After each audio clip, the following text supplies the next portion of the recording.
Hello everybody, how are you doing? I hope you've been having a good day. This is Lost in Our 40s, a podcast where we talk about life, womanhood, and just how to make things a little better. I'm your host Shiro, and welcome. The music is by Atemi Oyungu. Good. I thought that I often listen to podcasts on a walk. Then I've thought to myself, why not bring you out on a walk as well?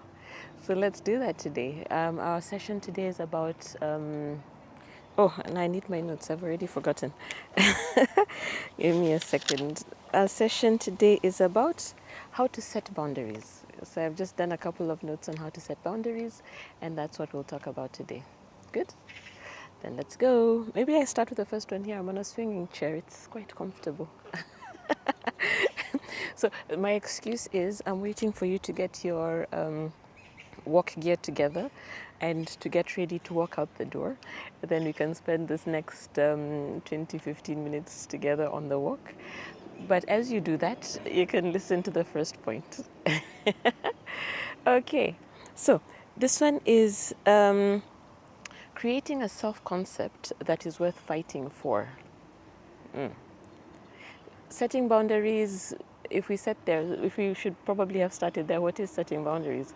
It's creating space for yourself to be yourself, not always being on the go with what everyone else wants to do, and being able to take a stance, a firm stance, and say that for me, this is the direction that I'm going in, even if it steps on the toes of other people, even though that is not what the preference of other people would be. So that is the overall concept of setting boundaries. And on this first point, we talk about creating a self-concept that is worth fighting for. So in my case, life happens. Life happens, and I found it very easy to just go with the flow. Found myself in this school, went to this school, found myself in this campus, studied this, found myself in this job. Some of these finding myself is not really true, because especially when it comes to things like work, I applied for the jobs myself and there was quite some activity into that. But maybe the nitty-gritties of the everyday work life are probably things that I'm not as involved in determining. I hope that makes sense. The things that happen at work, yeah, maybe you have the overall scale of what it is that you do, that you plan to do, but the things that come up on a day-to-day basis might not be, in my case anyway, are not always things that I have complete control over. So I found myself in living that life, day to day, living the life where I found myself. And this is now this point of creating a self-concept that is worth fighting for. So spend some time considering who you'd like to be. So even in the workplace, I think that's actually a good example. Even in the workplace, what are your priorities at work? Such that even if something does come up now and tomorrow and the day after, what are the things that you are prioritizing to cover? That is a concept at work. What is your goal? I know they ask this in interviews, this hated question of where do you see yourself in 5 years? But even in a year's time, for me, the role that I have now, what am I okay with it? Do I want to change it? Is there something else that I'm looking at? And if I'm happy with it, what is it about it that I can do on a day-to-day to feel more engaged? And these are the things that would then work towards my not feeling like a passenger in my own life, feeling that I have agency, feeling that there are things that I can do. I can create a network, I can engage with mentors, I can engage with sponsors in the workplace. So there's a number of things that are available to me to actually take steps and feel like I have a say in what happens on the day-to-day. And in the personal life, really even more there. What did I have here? What do you see? Assume that you'll be alive in 20 years. Assume that there is that assurance. What do you see yourself doing? What had I written here? Who would you like to be? If you're alive in 20 years, where would you like to be? Where in your life, 20 years can be a long time or a short time. I remember 20 years ago, Of course, not with too much detail, but I remember 20 years ago. So my 20-year-old older self, yeah, 65. When I'm 65, where do I want to be? And what would that 65-year-old version of me be telling myself, my present 45-year-old version, to strive for? And it's those considerations, because I was reading Atomic Habits. Frankly, I wasn't going to read that book. Why? Because I thought everything that it has to offer is stated in the title. I mean, it just makes sense. You make small incremental steps, atomic, and you create them as habits, and you are leading the perfect life. Yada yada yada. But it turns out that the book is so much more in depth, and there's something that the author is James Clear. And there's something he proposed there that I took word for word. I have no doubt that that was not his intention. But I've taken a habit of doing a 10-minute walk every day, every morning. 10 minutes I can hack. I used to do the 10-minute run every morning, and then I realized that I'd get excuses because I don't really feel like doing a 10-minute run. But a 10-minute walk, I'm on board. And it's become part of my habit. It's what I try to write every day as well.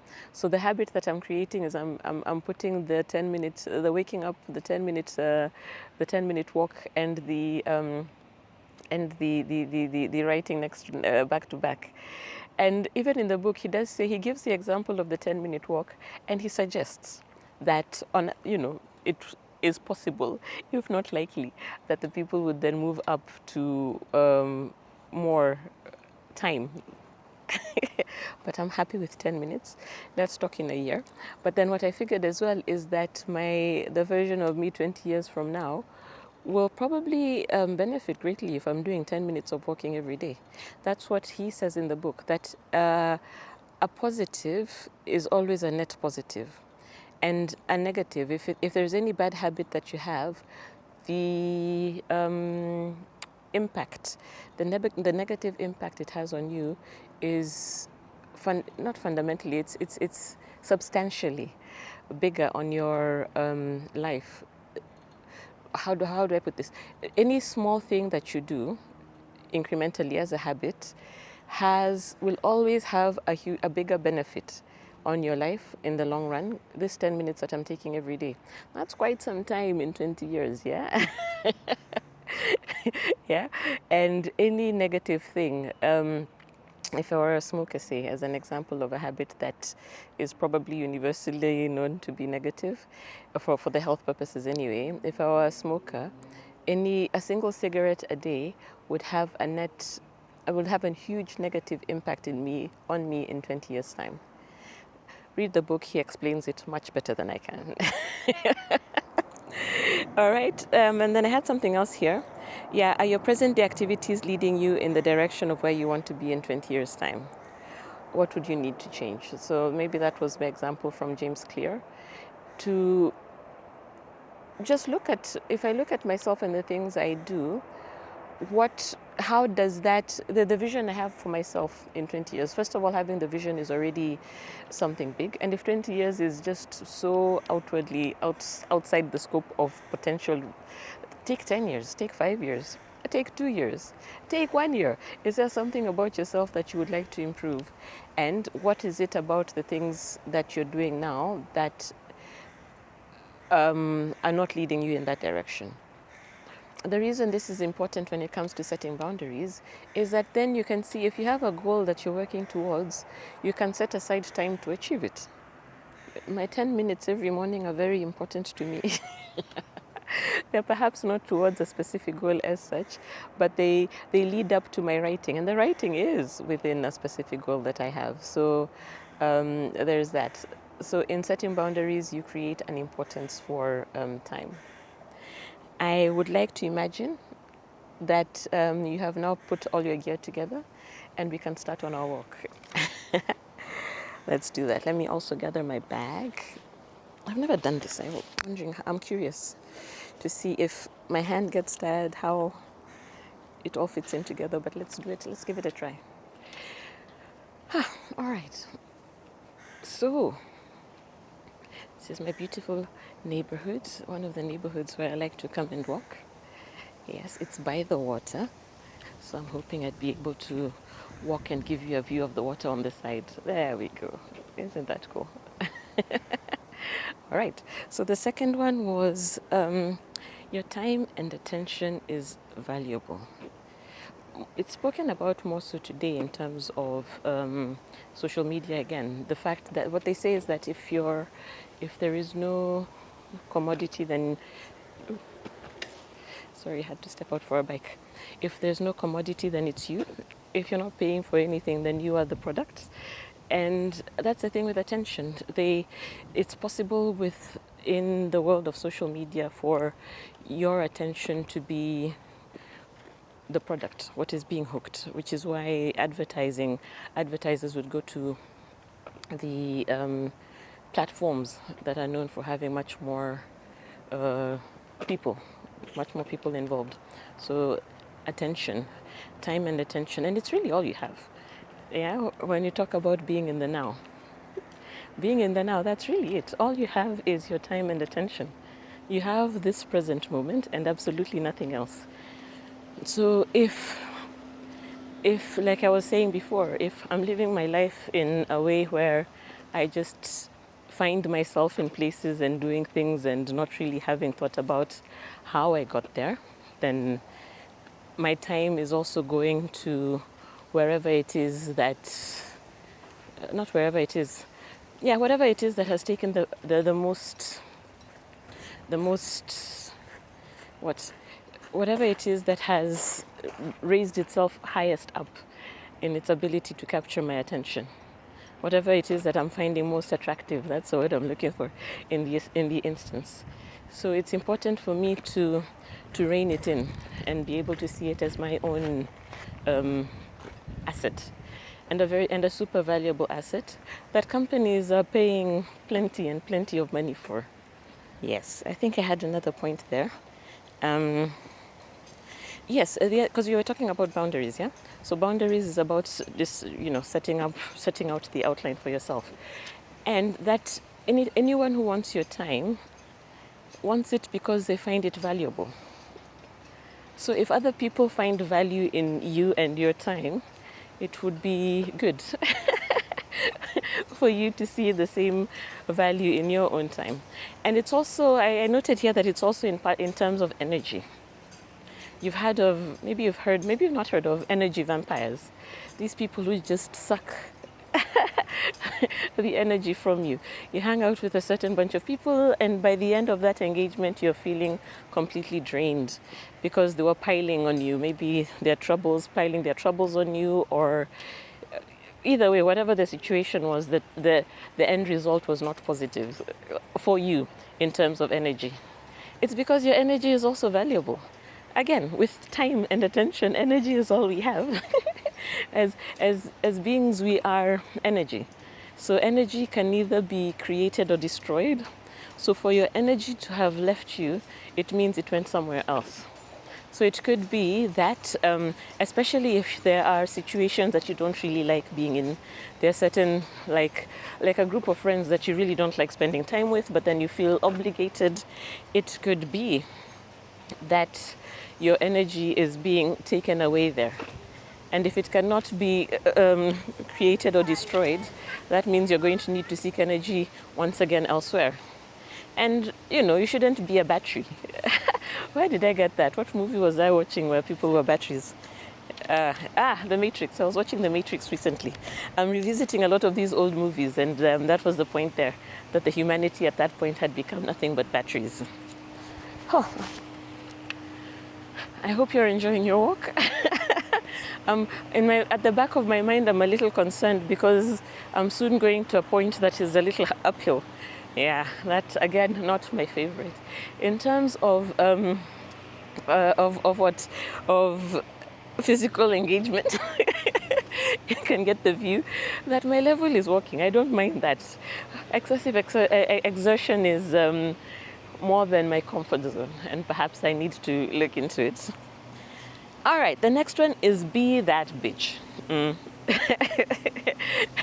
With this, I think of Rihanna, Good Girl Gone Bad. What? So I'm that good girl. I can tell you absolutely that I have absolutely nothing to show for all the good girlness of the good girlness that I have been, all the people pleasing and all the need to prove myself and all that kind of thing. Absolutely zero, nothing to show. So the point is just that. Why bother? Why go out of my way to always try to be the good one? And yet I know that it doesn't benefit me. I have been taught and it has been ingrained in me that I need to be good. Ooh, there are bikes zooming past me now. I need not to get distracted by by the filming. So it has been ingrained in me to be the good girl, that I must be the one who is doing things for the benefit of other people and that kind of thing. And with that, it's very difficult to set boundaries because it feels like going against your very soul. It feels so wrong, so wrong. But that again is the whole point. If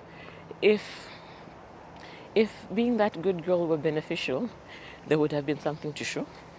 You can look at it yourself and understand from your perspective what, just take the time, sit in a quiet little room and ask yourself what you have gained from always having striven to be the good girl, doing what has been done, has been expected of you.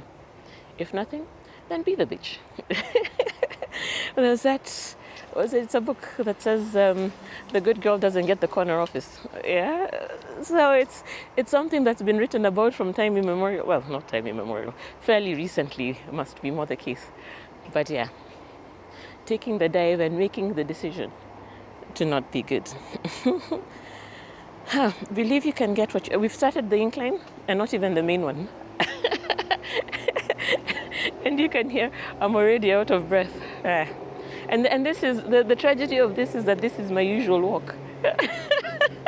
It's not that I've gone to somewhere that is new and unexpected. Okay. The next one is a positive one. Believe you can get what you want. Believe it. Believe you can get what you want. Because if you have that faith in your mind and that expectation, then you're in a position to set boundaries. Because you're setting boundaries because you want X or you don't want Y.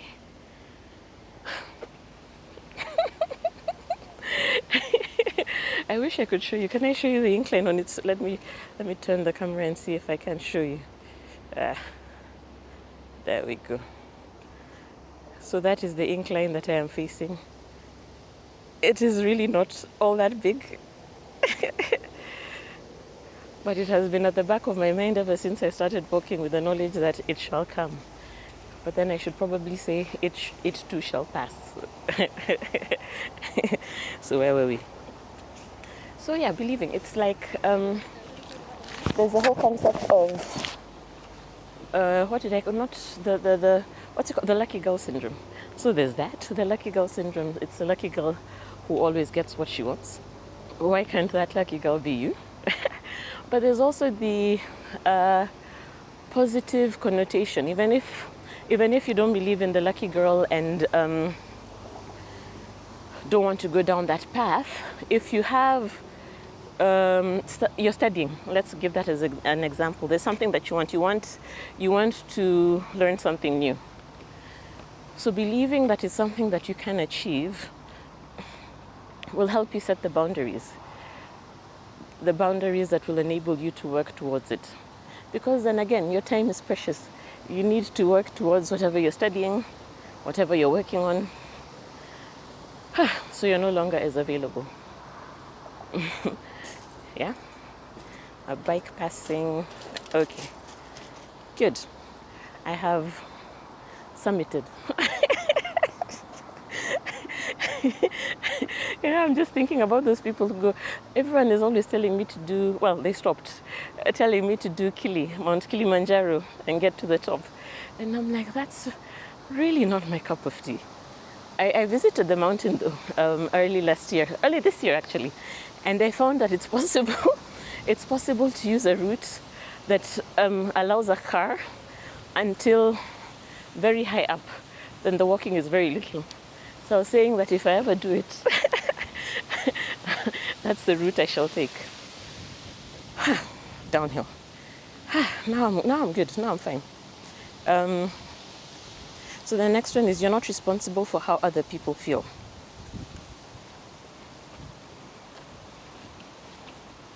You're not responsible for how other people feel. It's not on you. If you give your statement clearly and assertively, meaning you're not babbling, you're not saying maybe, perhaps, no. You're just clearly stating, I'm not available to go for the party on Friday. Then the fact that it is your best friend's 40th birthday and you, for whatever reason, actually know you don't want to go, you're not responsible for how they take that feedback. You don't have to be there. You have agency. You're allowed to decide what you want to do. Yeah? And any answer you give I think that's part of it's part of getting away from the good girl. You are allowed to. You are allowed to have an opinion. You are allowed to do things. Yeah. Oh, the next one I have is a person who dislikes you for setting boundaries likely has been gaining more from the relationship than you. Yeah. So more often than not, it should be expected that when there's something that you state as clearly as that. So given what we were just talking about, if it was this event on Friday, the party on Friday that you do not want to go to. So, well, maybe that's a bad example. Perhaps it's understandable that someone who's having their 40th birthday would be interested in you attending. But take whatever other example, whatever else is happening. It is possible that people are so used to you showing up in one way because you're the good girl. In fact, it's not even possible. It is true. It is the fact. Which was the case with me. When I found it very uncomfortable telling people no, because I felt like I was not being myself. Or rather, I felt that I was not being the self that they knew. And that is really, frankly, the point. You do not want to be the self that they knew because you're trying to be a new you, and the new you is the one that sets boundaries. So people will either get on board or not. And either way should be fine. Because if you have this new reality and you have this new thing that you want to achieve, and you have decided that you are important and you are setting boundaries and this is what your boundaries mean, then it means that you want people who support you in this engagement that you have. You want people who are behind you. You want people who also think that you're important. You want people who validate that your time is important. And if the people in your life can't do that, then they shall either change, meaning that they shall come to do that, or fall away. And again, fine. It's something that is a necessary step in getting to where you want to be. All right. The last one here is this? I thought I had another one. Okay, I don't. Maybe when I'm talking, it will come back to me. But this is sticking to your boundaries. Sticking to your boundaries is important, and it helps build the habit of having boundaries. Because what it does is that it proves to you that you can trust yourself, that you are trustworthy. Your different parts are looking at you and trying to see, will this really come to pass? And if the reality is that it doesn't, then the messaging there has been that no, it doesn't matter what boundaries we set because we shall not follow them. So that is also an important one, to stick to them. So I hope you've enjoyed this one. This is a session that is very different. Walking along the park, walking by the water. I, as always, have enjoyed it. I appreciate your time. I appreciate you spending time with me, and enjoy the rest of your day and the rest of your walk. Cheers.